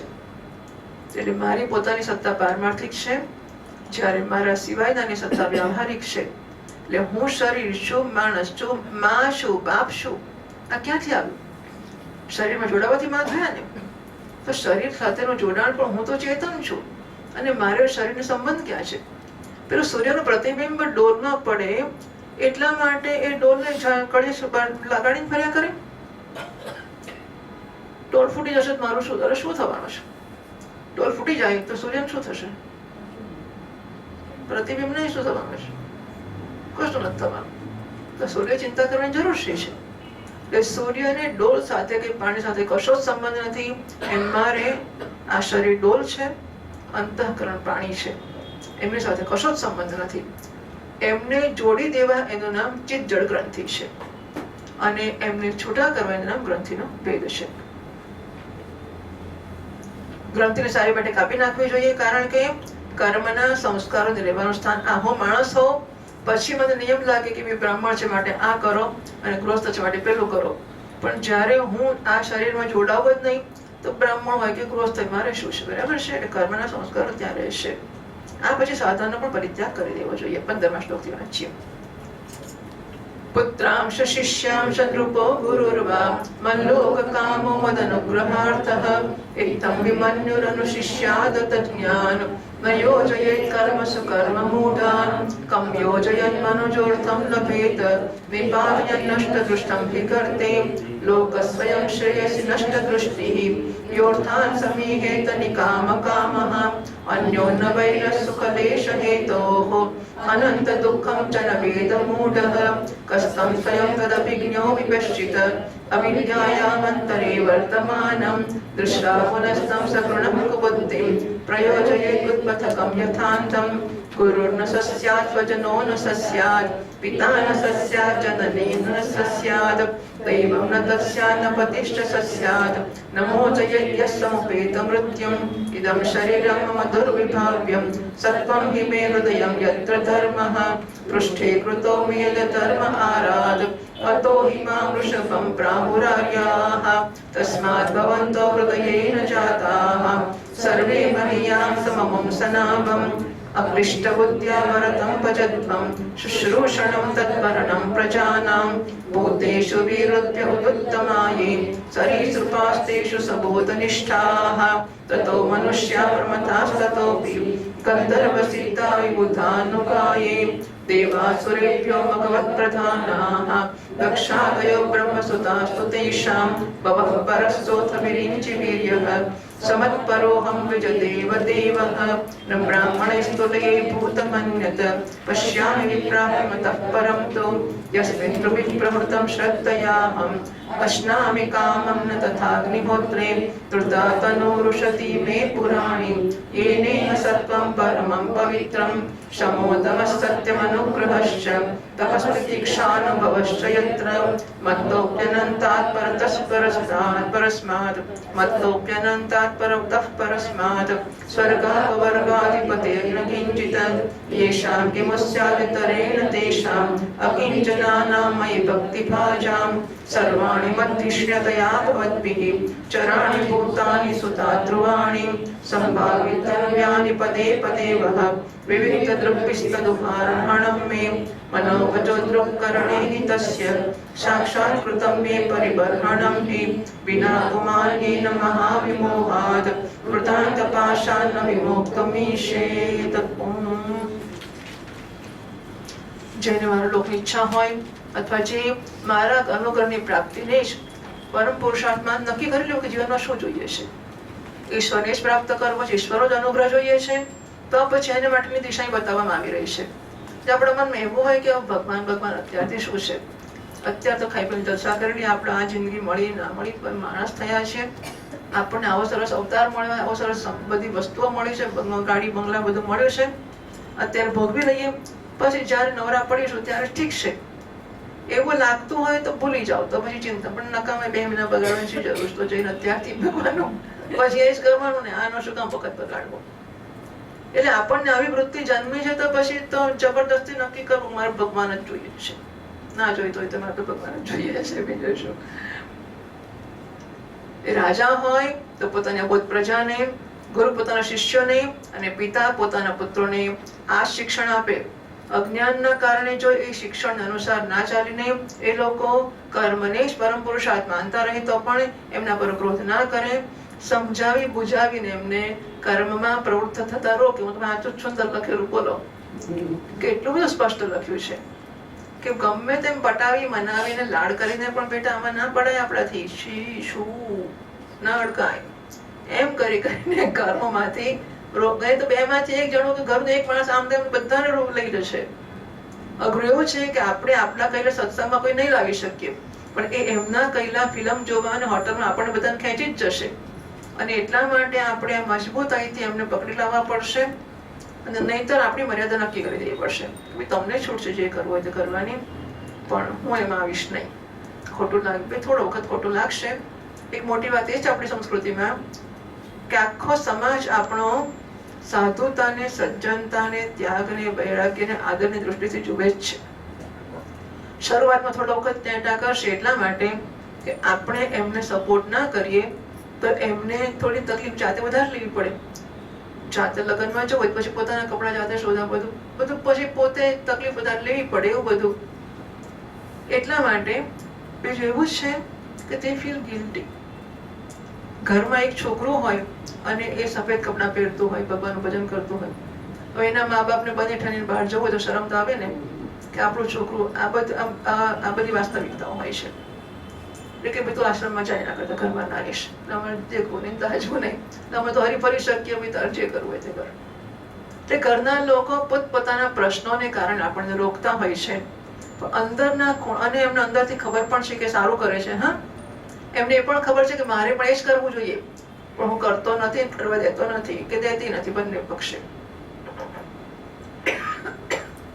એ પણ ખબર હોય છે. અને એટલા માટે પછી એ કાચો પોચો થોડો વખત ચાલશે.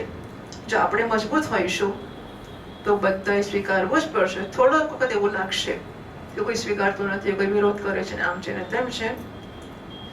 એ આપણી જ ઢીલાશ કે શિથિલતા છે કે આપણે ખસી જઈએ છીએ. કારણ કે પ્રેશર કે દબાણ બહારથી ક્યારેય નથી હોતું, અંદરથી જ હોય છે.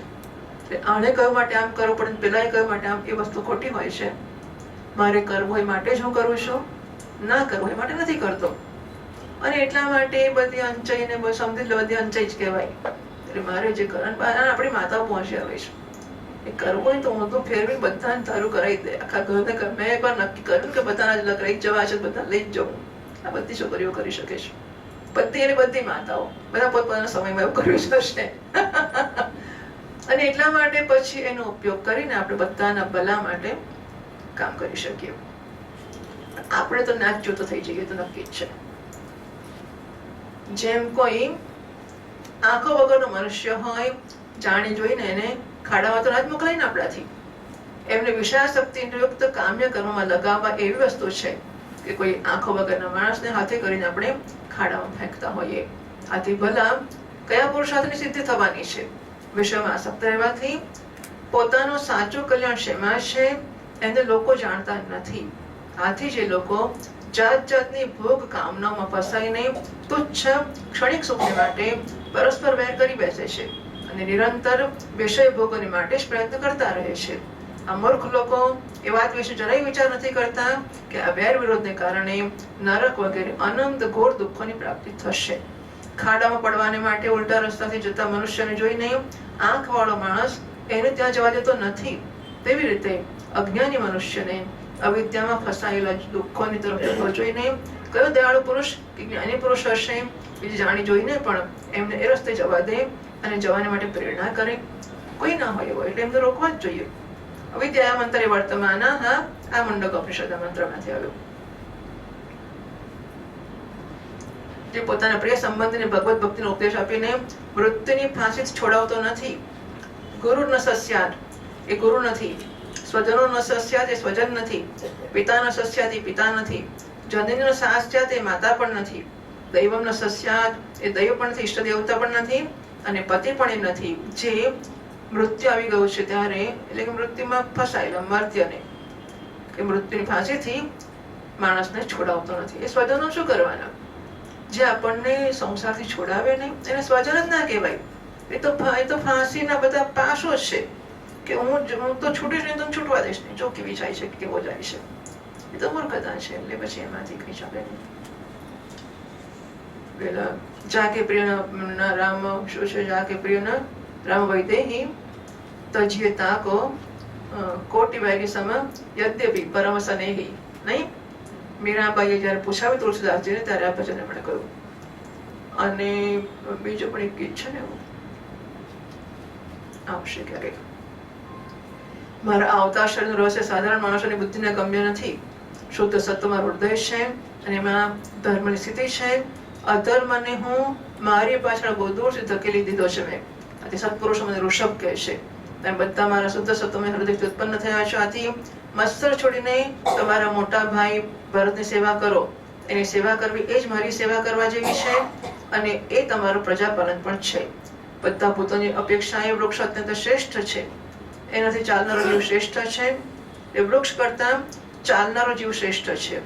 એમાં પણ કીડા વગેરેની અપેક્ષાએ જ્ઞાનયુક્ત પશુ વગેરે શ્રેષ્ઠ છે. પશુ મનુષ્યમાં પ્રમથમાં ગંધર્વમાં સિદ્ધ અને સિદ્ધમાં દેવતાઓ અનુયાયી કિન્નર આદિ શ્રેષ્ઠ છે. એમનાથી અસુરોથી દેવતાઓથી ઇન્દ્ર શ્રેષ્ઠ છે. ઇન્દ્રથી પ્રજા બ્રહ્માજીના પુત્ર દક્ષાદી પ્રજાપતિ શ્રેષ્ઠ છે. બ્રહ્માજીના પુત્રમાં રુદ્ર સૌથી શ્રેષ્ઠ છે. એ બ્રહ્માજી ઉત્પન્ન થયા છે. આથી બ્રહ્માજી એમના કરતા શ્રેષ્ઠ છે અને બ્રહ્માજી પણ મારાથી ઉત્પન્ન થયા છે માટે મારી ઉપાસના કરે છે. આથી હું એ બધાથી શ્રેષ્ઠ છું. અહમ ગતિ અહમ ભર્તા સ્વદાહમ અહમ ઔષધમ મંત્રોહમ અહમ એ વાચ્યમ અહમ અહમ અહમ. તો ભગવાન જયારે કહે છે કે હું છું હું છું હું છું, બરાબર છે, એમ ઋષભદેવજી કહે છે કે બધા મારામાંથી જન્મ્યા છે અને માટે મારી જ ઉપાસના કરો. હું સૌથી શ્રેષ્ઠ છું. એટલે આ બધું કહેવાને માટે પણ કંઈક જોઈએ. હા, કોઈ કહે કે કહો કે હું શ્રેષ્ઠ છું કે ના, હું કેવી રીતે કહેવાય હું શ્રેષ્ઠ છું? સો આમાં અહમ બુદ્ધિ કરનારો માણસ બોલી જ ના શકે હું શ્રેષ્ઠ છું. પરંતુ બ્રાહ્મણ મારા કરતા શ્રેષ્ઠ છે કારણ કે એમનો પૂજ્ય માનું છું. સભામાં ઉપસ્થિત બ્રાહ્મણને લક્ષ્ય કરીને હે વિપ્રગણ, બીજા કોઈ પણ પ્રાણીને હું બ્રાહ્મણ સમાન નથી સમજતો, પછી એમના વધી વધારે તો માને જ કેવી રીતે શકું છું?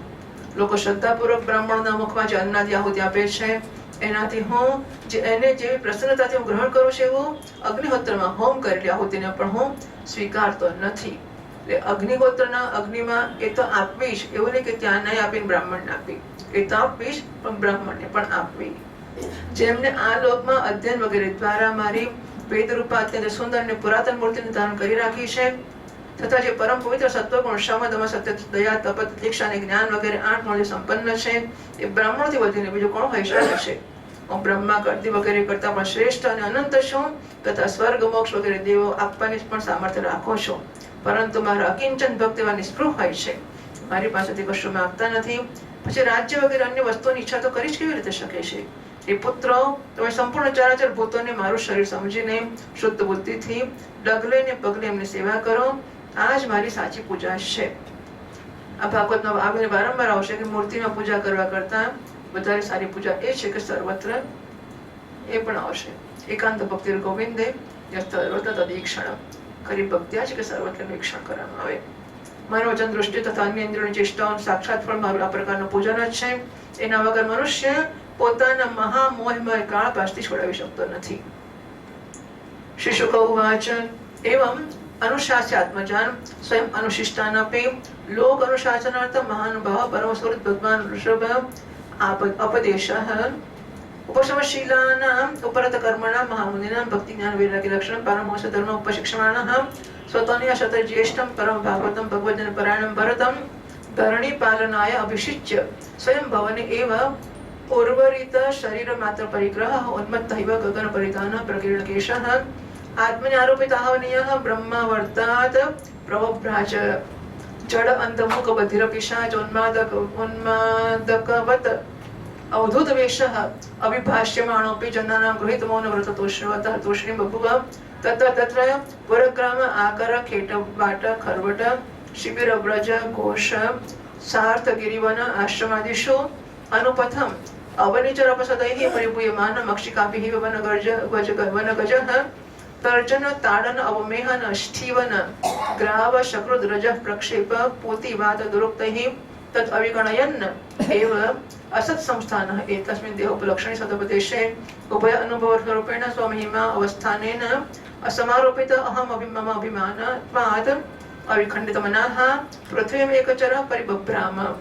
सुकुमार करचरणयोः अस्थल विपुल उरस्थल चरण सुकुमार करचरण उरस्थल विपुल बाहु अंश गलवत वदनादि अवयविन्यासः प्रकृति सुंदर स्वभाव हास सम्मुखः नव नलिन दलायमान शिशिर तार अरुणायतन नयन रुचिरः सदृश सुभग कपोल कर्ण कंठनासः विघोर स्मित वदन महोत्सवेन पुरवनितानां मनसि कुसुम शरासनम् उपदधानः पराक अवलंबमान कोटिल जटिल कपीश केश भूरि भारः अवधूत मलिन निज शरीरेण ग्रह गृहीतः अदृश्यत। यर्हि वावस भगवान लोकमिमं योगस्य अत्था प्रतिममिव चक्षणः तत्प्रतिक्रिया कर्म विभत्सितमिति व्रतम् आजगरम् आस्थितः शयानः इव अश्नाति पिबति खादति अवमेहति धदति स्म चेष्टमानो उच्चरितः आग्नि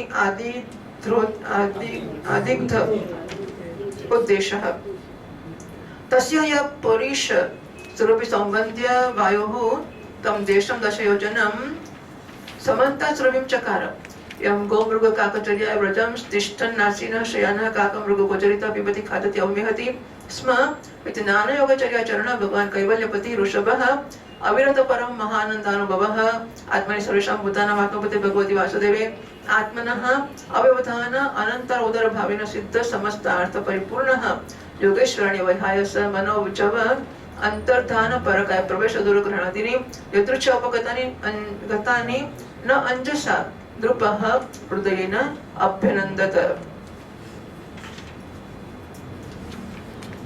સુખદેવજી મહારાજ કે છે રાજન ઋષભદેવજીના પુત્ર પોતે સુશિક્ષિત હતા જ તો પણ લોકોને શિક્ષા આપવાના ઉદ્દેશ્યથી મહાપ્રભાવશાળી પરમ સ્વરૂપ ભગવાન ઋષભજી એમને આ પ્રકારે ઉપદેશ આપ્યો।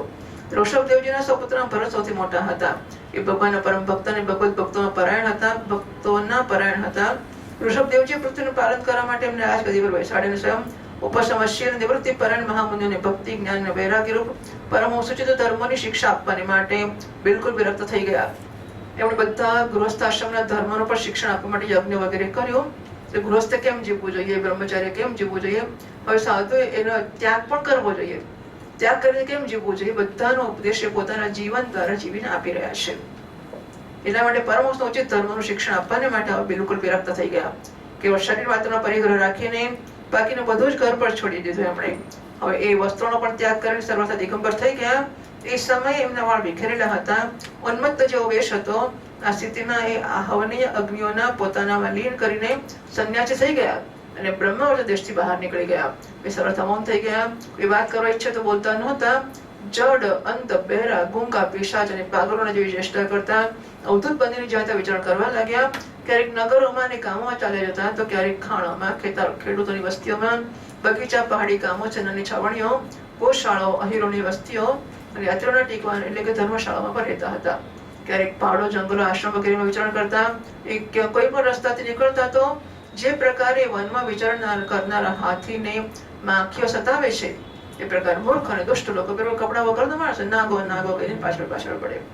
દુષ્ટ લોકો એની પાછળ થઈ જતા અને એને તંગ કરતા, કોઈ ધમકી આપતા, કોઈ મારતા, કોઈ પેશાબ કરતા, કોઈ થૂંકતા, કોઈ પથરા મારતા, કોઈ વિષના અને ધૂળ ફેંકતા, કોઈ અધુવાયો છોડતા, કોઈ ખરી ખોટી સંભળાવીને એમનો તિરસ્કાર કરતા। પરંતુ તે આ વાતો પર જરાય ધ્યાન નહોતા આપતા। એનું કારણ એ હતું કે બ્રહ્મથી સત્ય કહેવામાં આવતા મિથ્યા શરીરમાં એમને અહંતા, મમતા જરા પણ રહી નહોતી। એ કાર્યકારણ સંપૂર્ણ પ્રપંચના સાક્ષી થઈને પોતાના પરમાત્મા સ્વરૂપમાં સ્થિત હતા। આથી અખંડ ચિત્રવૃત્તિથી એકલા જ પૃથ્વી પર વિચરણ કરતા હતા। જો કે એમના હાથ, પગ, છાતી, લાંબી બાહો, ખભા, ગળું અને મુખ આદિ અંગોની બનાવટ એવી સુંદર હતી, સુકુમાર હતી કે એમનો સ્વભાવથી સુંદર મુખ, સ્વાભાવિક મધુર મુસ્કાન અને એથી વધારે મનોહર જણાતું હતું। નેત્ર નવીન કમળ સમાન બહુ સુહામણા હતા, વિશાળ અને કંઈક લાલીવાળા હતા। એમની પુતળીઓ શીતળ અને સંતાપહારિણી હતી। એમના નેત્રોના કારણે બહુ મનોહર જણાતા હતા। કપોલ, કાન અને નાસિકા નાના મોટા નહીં, સમાન અને સુંદર હતા તથા એમના અસ્ફુટ હાસ્યયુક્ત મનોહર મુખારવિંદની શોભાને જોઈને નગર નારીઓના ચિત્તમાં કામદેવનો સંચાર થઈ જતો હતો।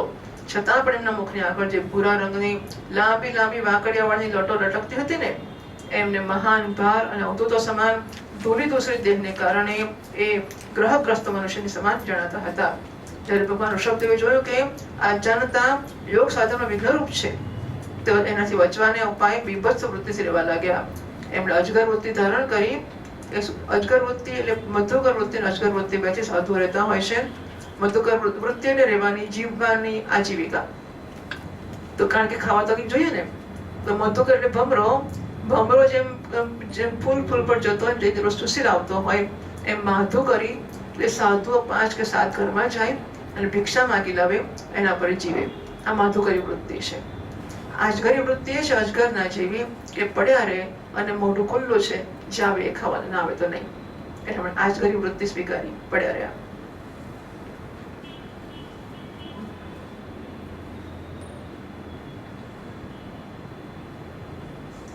અજગર વૃત્તિ ધારણ કરી લીધી. સુતા સુતા ખાવાનું, પીવાનું, ચાવવાનું, મળમૂત્રનો ત્યાગ કરવા લાગ્યા. એ પોતાના ત્યાગેલા મળમાં પોતે જ આળોટીને શરીરને ખરડી નાખતા હતા. પણ એમના મળમાં દુર્ગંધ નહોતી, બહુ સુગંધ હતી. અને વાયુ આ સુગંધને લઈને એમને ચારે તરફ 10 યોજન સુધી સારા આખા દેશને સુગંધિત કરતો હતો. આ બધી વસ્તુઓ શક્ય છે, હા, અને સાચી છે. એટલે શિરોહીમાં કે કોઈ જગ્યાએ સ્વામી ચિદાનંદ, આવા તો ઘણા મહાત્માઓ દાખલા હશે, પણ આ તો મને હમણાંની ખબર છે. તો મહાત્માઓના જીવન ચરિત્રમાં નોંધાયેલી વસ્તુ છે. એમના મળમૂત્રમાંથી સુગંધ આવતી હોય. યોગની સિદ્ધિઓમાં બધી વસ્તુઓ શક્ય છે. આ બધી યોગની સિદ્ધિઓ હોય છે. આ પ્રકારે ગાય, મૃગ અને કાગડા વગેરેની વૃત્તિઓનો સ્વીકાર કરીને એમણે સમાન કોઈ ક્યારેક ચાલતા, ક્યારેક ઉભા, ક્યારેક બેઠા, ક્યારેક સુતા ખાવા પીવા અને મળમૂત્રનો ત્યાગ કરવા લાગતા હતા. પરીક્ષિત પરમહંસોને ત્યાગના આદર્શનું શિક્ષણ આપવાને માટે આ પ્રકારે મોક્ષપતિ ભગવાન ઋષભદેવે અનેક પ્રકારની યોગચર્યાનું આચરણ કર્યું. એ નિરંતર સર્વશ્રેષ્ઠ મહાન આનંદનો અનુભવ કરતા રહેતા હતા. એમની દૃષ્ટિમાં નિરુપાધિક રૂપથી સંપૂર્ણ પ્રાણીઓના આત્મા પોતાના આત્મા સ્વરૂપ ભગવાન વાસુદેવથી કોઈ પ્રકારનો ભેદ નહોતો. આથી એમના સર્વ પુરુષાર્થો પૂર્ણ થઈ ચૂક્યા હતા. એમની પાસે આકાશ ગમન, મનોજવિત્વ એટલે મનની ગતિ સમાન શરીરની ઈચ્છા કરતા સર્વત્ર પહોંચી જવું, અંતર્ધાન થવું, પરકાય પ્રવેશ કરવો, બીજાના શરીરમાં પ્રવેશ કરવો, દૂરની વાતો સાંભળી લેવી, દૂરના દ્રશ્યો જોઈ લેવા વગેરે સર્વ પ્રકારની સિદ્ધિઓ જાતે જ સેવા કરવા માટે આવી હતી. પણ એમણે એમના મનથી પણ આદર નહોતો કર્યો. સુન્ના વિરુદ્ધ દુશ્ચરિત ના શાંતો ના સમાહિત ના શાંત માનો સ્વભાવી પ્રજ્ઞાને યાદ. તમે સિદ્ધિઓ પણ એમાં કેટલીક મેં જોઈ છે મહાત્માઓમાં. એટલે વચન વધી જવું એ અમે જોયું છે. અને દૂરની વસ્તુઓ જોવી, માણસ પહેલી જ વાર આવ્યો હોય અને ગુરુજી તાત્કાલિક એને માટે કે તારું ઘર આ ગામમાં છે ને એમાં આ દિશામાં બહારનું છે, એની અંદર કબાટ છે, એ કબાટમાં આ ખાનામાં આ રંગનું કપડું પડ્યું છે, એની નીચે ત્યાં વસ્તુ મૂકી છે. એ માણસને પણ યાદ ના હોય કે મેં આ મૂક્યું છે, મેં લઈ આવતી વસ્તુ નીકળ્યા. બરાબર? આ અમે બિલકુલ અમારી આંખોથી જોયેલું છે. હવે તો કેટલી બધી વસ્તુઓ, એટલે કેટલીક સિદ્ધિઓ જોઈ છે, બાકીની સિદ્ધિઓ પણ આનંદની માને માટે પર પ્રવેશ જોયેલો હતો. ઘણી બધી વસ્તુઓ જાહેર હોય છે, સિદ્ધિઓ બધી સાચી હોય છે. શ્રીમદ ભાગવતી મહાપુરાણે પારમહંસ્યામ સંહિતાયામ પંચમ સ્કંદે ઋષભદેવ ચરિત પંચમોધ્યાયઃ શ્રી કૃષ્ણાર્પણમસ્તુ. અધ્યાયઃ રાજોવાચ નનુનમ ભગવઃ આત્મારામાણામ યોગ સમિલિત જ્ઞાન અવભર્જિત કર્મબીજાનામ ઐશ્વર્યાણિ પુનઃ ક્લેશદાની ભવિતુમ અર્હન્તિ નિદૃચ્છે ઉપગતાની. ઋષિરુવાચ સત્યમુક્તમ किन्तु वा एकेन मनसः हत्वा विश्रम्भम् अनवस्थानस्य षट्किरातः इव सङ्गच्छन्ति तथा चोक्तं न कुर्यात् कहिचित् सख्यं मनसि अनवस्थिते यद् विश्रम्भात् चिराचीर्णं यच्च स्कन्दतप ऐश्वरं नित्यं ददाति कामस्य छिद्रं तमनुयेरयः योगेन कृतमैत्रस्य पत्युर्जायेव पुंश्चलि कामो मन्यर्मदो लोभः शोकमोहभयालयः कर्मन्तस्य यन्मूलः स्वीकुर्यात् कौरुदद्भुतः. अथ एवं अखिल लोकपाल ललामः अपि विलक्षणैः जडवत् अवधूत वेशभाषाचरितैः अभिलक्षित भगवत् प्रभावः योगिनां साम्प्रदायविधिम् अनुशिक्षयन् स्वकलेवरं जिहासुः आत्मनि आत्मानम् असंव्यवहितम् अनर्थान्तरभावेन अन्वीक्षमाणः उपरतनुवृत्तिः पररामः तस्य वा एवं मुक्तलिङ्गस्य भगवतः ऋषभस्य योगमायावासनया देहि इमं जगतिम् अभिमान आभासेन संक्रमणः कौंक वेंक कुटकान् दक्षिणकर्णटकान् देशान् यदृच्छ उपगतः कुटक अचलोपवने आस्य कृताश्मल कवलः उन्मातः इव मुक्तमूर्तचः असंवितः एव विचचार. अथ समीरवेग विद्युत वेण विकर्षण जात उग्र दावानलः तद्वनम् आलेलिहानः सह तेन ददाह. આટલું જોઈ લઈએ. છઠ્ઠા અધ્યાયમાં ઋષભદેવજીના દેહ ત્યાગની કથા આવે છે. રાજા પરીક્ષિત પૂછે છે, ભગવાન યોગ ઉપાયોથી પ્રજ્વલિત થયેલી જ્ઞાનાગ્નિથી જેના પ્રાકૃતિક કર્મ બીજ દગ્ધ થઈ ગયા હતા, એ આત્મારામ મુનિઓના દૈવશ જો સ્વયં અનિયમાદી સિદ્ધિઓ પ્રાપ્ત થઈ જાય તો એ એમના રાગ દ્વેષાદી ક્લેશોનું કારણ તો કઈ પ્રકાર ના થઈ શકે.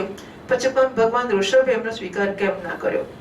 સિદ્ધિ આપવાથી જેને સિદ્ધિમાં લાલસા થઈ જતી હોય એ સિદ્ધિનો સ્વીકાર ના કરે, સમજાય. ઋષભદેવજી એવું થવાનું નહોતું, પછી સિદ્ધિનો સ્વીકાર શા માટે ના કર્યો? શ્રી સુખદેવજી મહારાજ કે તમારું કહેવાનું ઠીક છે, પરંતુ સંસારમાં જેવી રીતે ચાલાક શિકારી પોતાના પકડેલા શિકારનો હરણનો વિશ્વાસ નથી કરતા, એ પ્રકારે બુદ્ધિમાન લોકો આ ચંચળ ચિત્તનો ભરોસો કરતા નથી. બરાબર છે? એટલે જ્ઞાન થયું કે ના થયું હોય, ચિત્તનો ભરોસો કરી જ ના શકાય. અને ચિત્ત ગમે ત્યારે ગમે તેને ગમે ત્યાંથી ગમે ત્યાં ફેંકી દેતું હોય છે. એટલે મનોનાશ અને વાસનાક્ષય અત્યંત મહત્વના તત્વજ્ઞાનના અંગો માનવામાં આવ્યા છે.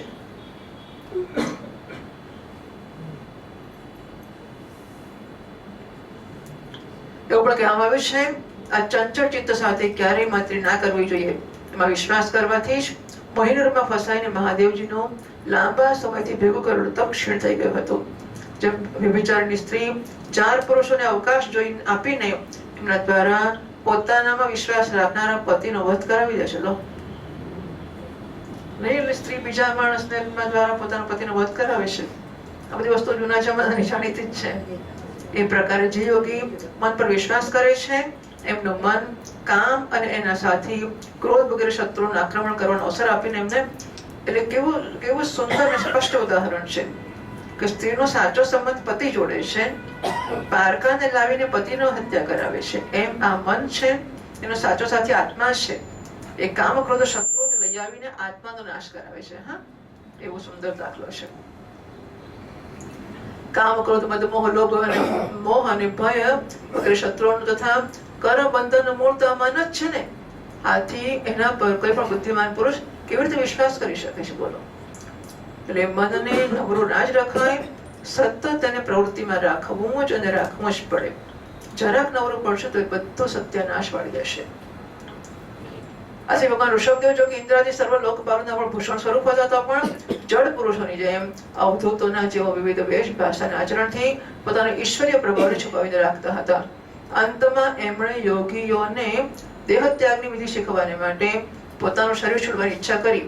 એ પોતાના અંતઃકરણમાં અભેદ રૂપથી સ્થિત પરમાત્માને અભિન્ન રૂપથી જોતા વાસનાઓની અનુવૃત્તિથી છૂટીને લિંગ દેહના અભિમાનથી પણ મુક્ત થઈને ઉપરામ થઈ ગયા. આ પ્રકારે સૂક્ષ્મ શરીરના અભિમાનથી મુક્ત ભગવાન ઋષભદેવજીનું શરીર યોગ માયાની વાસનાથી કેવળ અભિમાન આભાસનો આશ્રય જ આ પૃથ્વી તળો પર વિચરતું રહ્યો.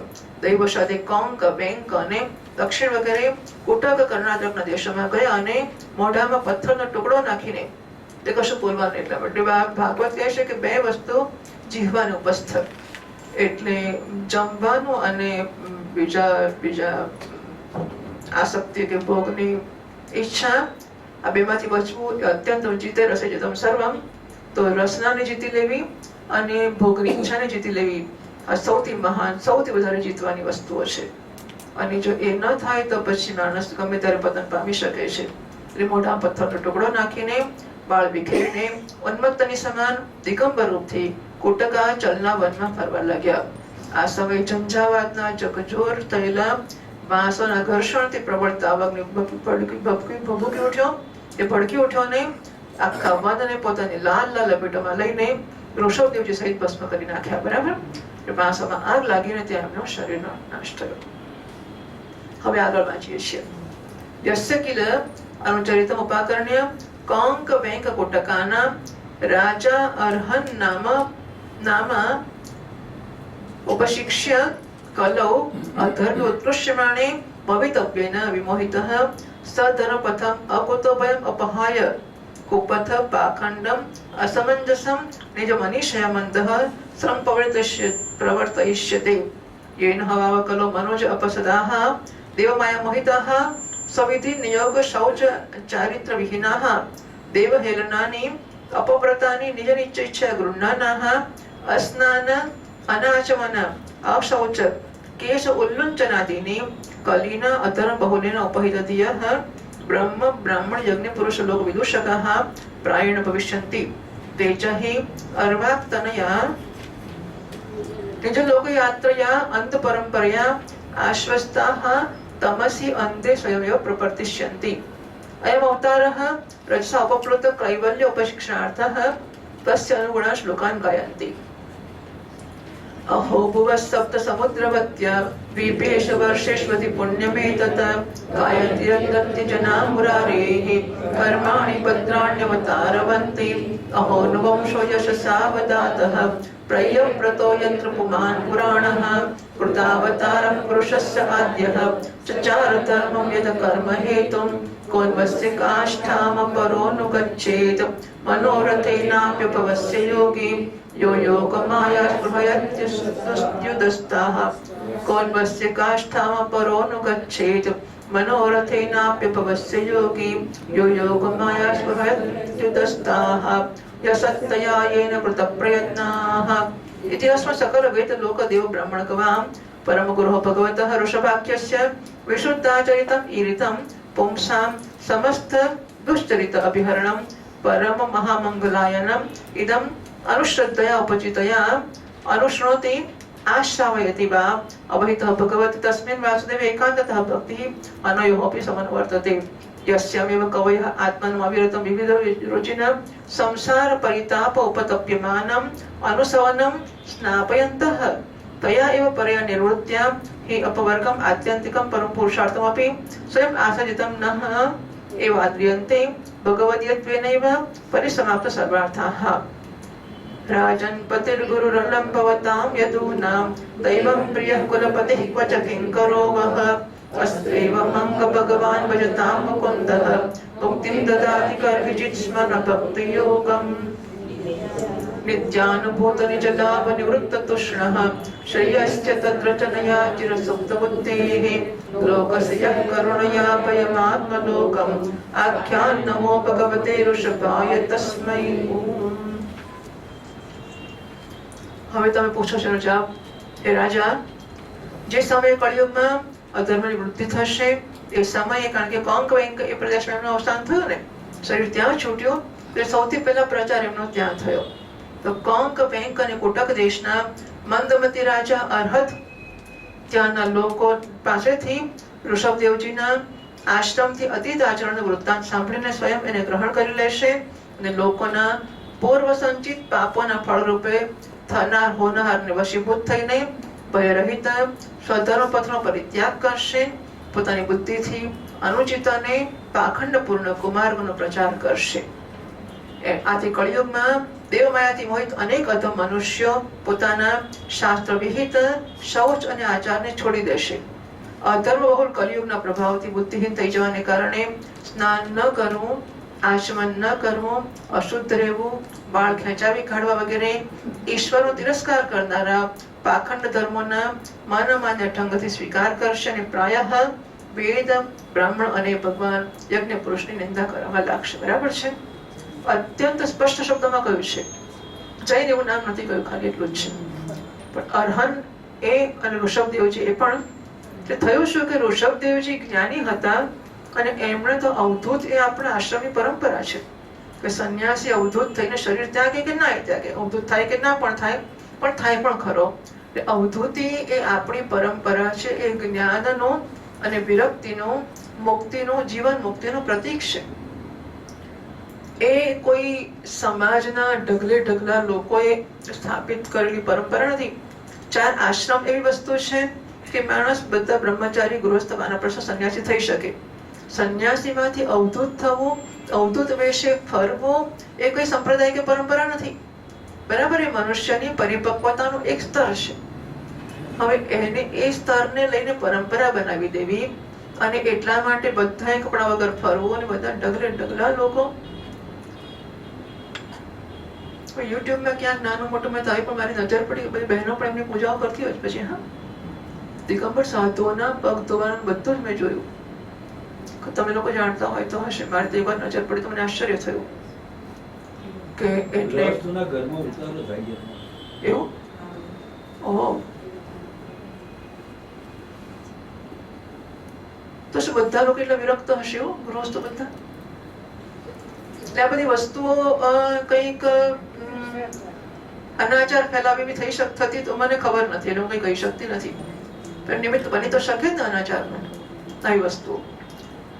એટલે અહીં એક વસ્તુ લખી છે એમણે, સ્નાન ન કરવું, આચમન ન કરવું, અશુદ્ધ રહેવું, વાળ ખેંચાવવા, આ બધી વસ્તુઓ. એટલે મંદમતી રાજા અર્હત ત્યાંના લોકો પાસેથી ઋષભદેવજીની આશ્રમથી અતીત આચરણ વૃત્તાંત સાંભળીને પોતે ગ્રહણ કરી લેશે અને પોતાના પૂર્વ સંચિત પાપોના ફળ સ્વરૂપે હોનહારને વશીભૂત થઈને ભયરહિત સ્વધર્મ પથનો પરિત્યાગ કરીને પોતાની બુદ્ધિથી અનુચિત અને પાખંડપૂર્ણ કુમાર્ગનો પ્રચાર કરશે.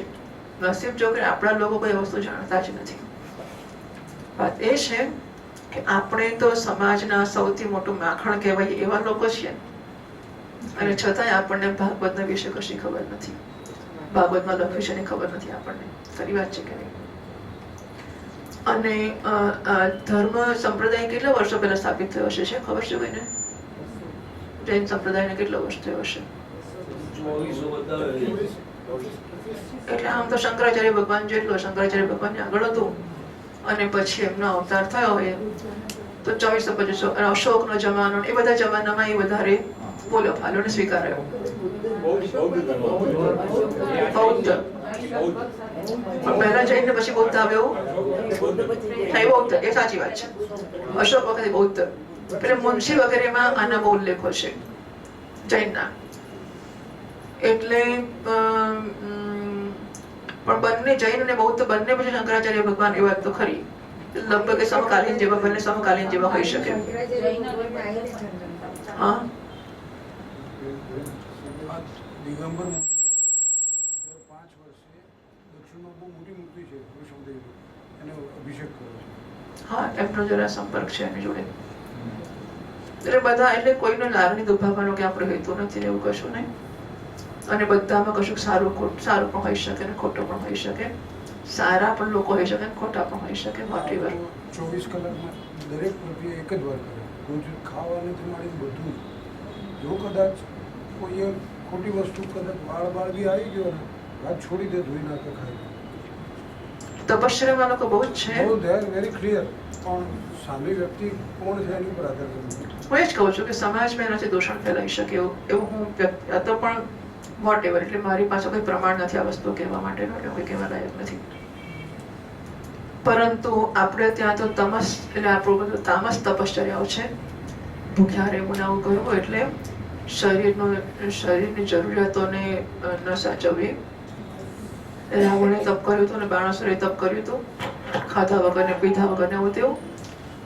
એટલે સાધનાના ભાગરૂપે તપ હોઈ શકે, પણ તપ જીવવા માટે તપસ કરીને જીવવું તો જીવશે ને માટે જીવવા. બરાબર? આપણા શાસ્ત્રમાં તપ સાધન છે, સાધ્ય નથી. જ્યાં સાધ્ય બની જાય ત્યાં પછી એનાથી મેળવવાનું શું? બરાબર?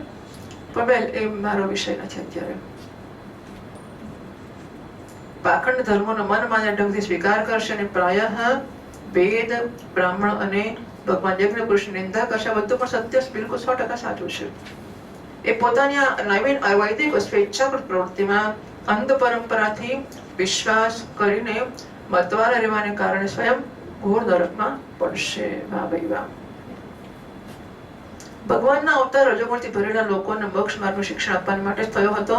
એના ગુણોનું વર્ણન કરતા લોકો આ વાક્યો કહ્યા કરે છે: અહો, 7 સમુદ્રવાળી પૃથ્વીના સમસ્ત દ્વીપ અને વર્ષોમાં કે દેશોમાં આ ભારતવર્ષ છે સૌથી મહાન પુણ્યભૂમિ છે, કારણ કે અહીંના લોકો શહેરના મંગળમય અવતારના ચરિત્રનું વર્ણન ગાન કર્યા કરે છે.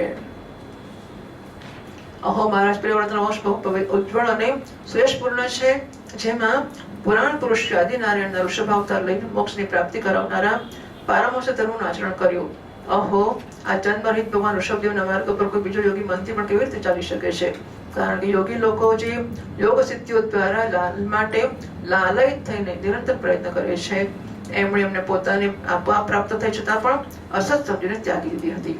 રાજન, આ પ્રકારે આ સંપૂર્ણ વેદ, લોક, દેવતા, બ્રાહ્મણ અને કાયાના પરમ ગુરુ ભગવાન ઋષભદેવજીનું આ વિશુદ્ધ ચરિત્ર મેં તમને સંભળાવ્યું છે, જે મનુષ્યના સમસ્ત પાપોનું હરણ કરનારો છે.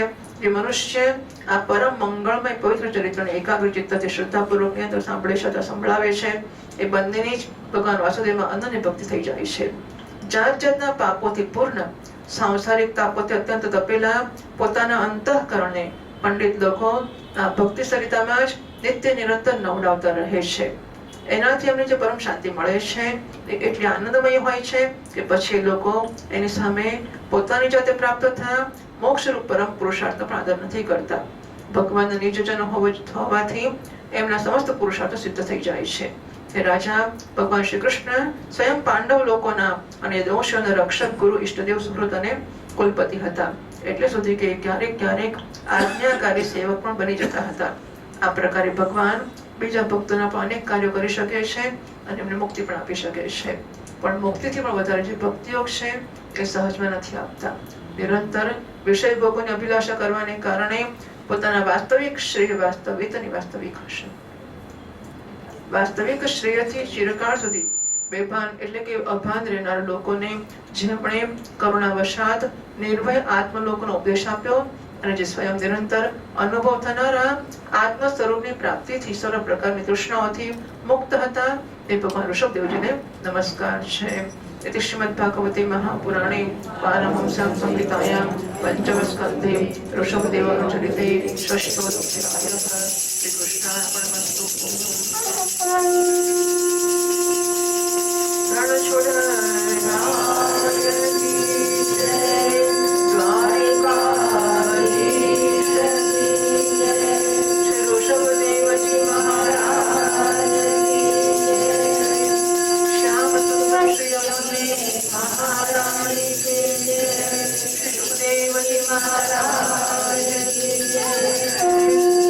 श्रीमद्भागवत भगवान की जय.